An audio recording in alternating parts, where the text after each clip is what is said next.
Alright, childs. What did the chicken say to Arnold Schwarzenegger? I don't know. He said, I'll be bok, bok, bok. No, let me do it again. I'll be bok, bok, bok. Act 3 literary terms. Here we go. Alright. Start us off. Situational irony. When the outcome of a story or situation is opposite of what was expected. So examples. A firehouse burns down. Ooh, that'd be bad because Miss Cruz's husband's a fireman. Yeah, I think that's happened before. There's been fires in the firehouse. A teacher is caught cheating. That has happened before if you remember the high school 101 plagiarism thing. Yeah, it's not good. Don't do it. A policeman gets a DUI. Okay, that's happened around here lately too. And Still ironic. A man steps aside to avoid getting sprinkled by a wet, shaking dog, only to accidentally fall into a swimming pool.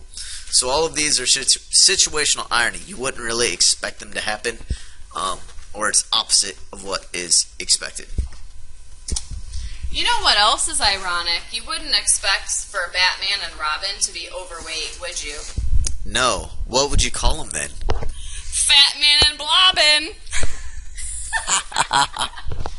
Alright, so an understatement is the opposite of a hyperbole. It's a statement that implies less than what is real. So an example, if you say, I did okay, that would be an understatement if someone who just got a 36, which is the highest score possible on the ACT. You don't say I did okay. You would say I rocked it, I aced it. Or the picture over on the side says, I'm sensing some tension between you. There might be a little bit more than tension if they have each other in a chokehold. And some examples on your notes, if there's a flood and afterward you walk out and you're like, oh, it rained a little bit more than usual, that would be an understatement. Alright, here's a definite understatement. The biggest understatement of all time, actually. Listen, Joseph, there's going to be some changes around here once this baby arrives. Okay, it's an allusion to the Bible. That is Mary and Joseph. That is the mother of baby Jesus. Yeah, there's just a little bit more than a big change after he was born, if you believe in that sort of thing. Doesn't matter because it changed the entire world. We have 3 dominant faiths now, so there you go. Alright, so consonance is related to alliteration and assonance, but different. Consonance is repetition of consonant sounds within a sentence or phrase. So this is from a song. I forget what song it's from. Do you know the one about the tape deck? Some rap song. The reject, ejected, the project. I forget. Anyway, I'm sure you can look it up on easily. I think it's projectile, though, in the song. So that J is the consonants there. Or pitter, patter, that T sound and the R sound at the end.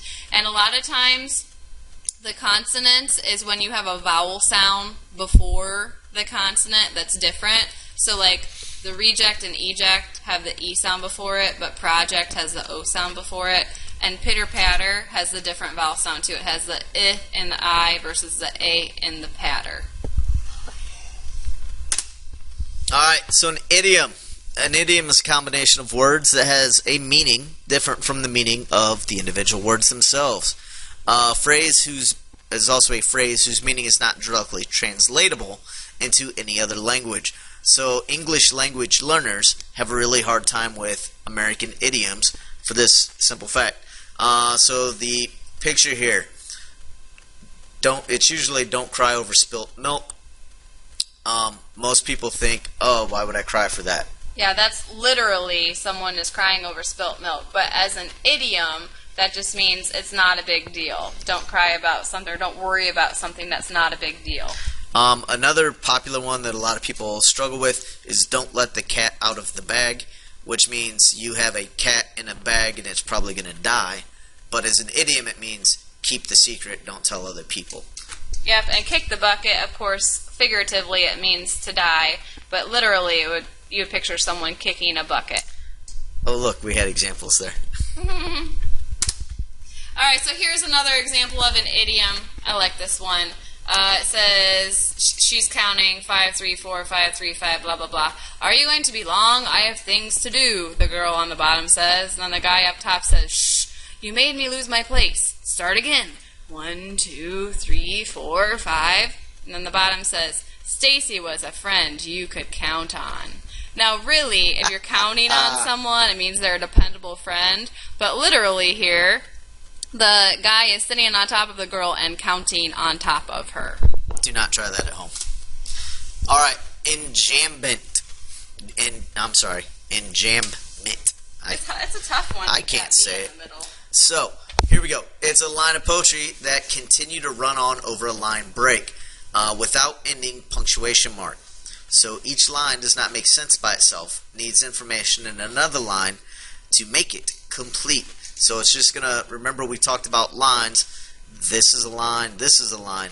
And enjambment means it's going to keep going over this line and continue to the next line with no punctuation.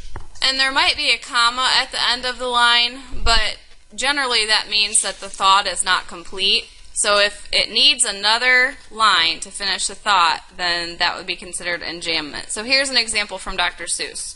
So you know what I think? Why I think that there must be someone on top of that small speck of dust. So why I think that there must is not complete by itself. It needs that next line to complete the thought. Plus, there's no punctuation after must. So based on those two clues, we know that that's an example of enjambment in poetry. So you have to watch for that ending punctuation mark. And think about whether or not the line is complete as it is. Okay, so this is the opposite of enjambment, is an end-stop line.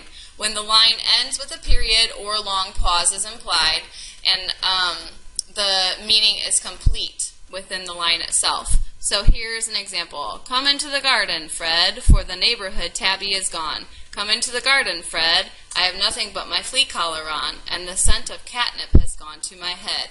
Okay, so none of those would be an example of end-stop line. Why did I put that there? I don't know. If we changed the font and made this smaller so you could read it and it would all be on one line, then it would work. Maybe that's what it was. I don't know. That's strange. Okay, so which one of these lines is an example of an enjambment? I cannot say it. Sam, if you will let me be, I will try them. You will see. Well, the first line is an interjection. Sam! Exclamation point. So I think that's end stop. End stop. And then I know that the third line and the fourth line, I will try them, is complete by itself plus it has a period. You will see is a complete thought by itself plus it has a period. So I think all three of those are end stop. But if you will let me be is a dependent clause. It's not complete by itself. Plus it's followed by a comma. So I'm going with line 2 is enjambment. Okay. But doesn't it have to be 2 and 3? No. Nope. There you go. I'm just clearing it up for you because I didn't know either. Okay, so caesura is a strong pause within a line of poetry, usually marked with a dash or other punctuation mark that indicates a long pause, but not always. And a lot of nursery rhymes have these. So on your notes, the example is, ready? This is going to be really bad singing. Sing a song of sixpence, a pocket full of rye, 4 and 20 blackbirds baked in a pie. So when you have that emphasis between the two parts of the line, within a line, that's a caesura. And then another famous example, a famous quote is, to err is human, to forgive divine. So when you have those strong pauses for emphasis, a lot of times you'll see this in a speech. Those are examples of caesuras. All right, we have come to Act 4. You guys will go ahead and watch that video probably a little bit later on.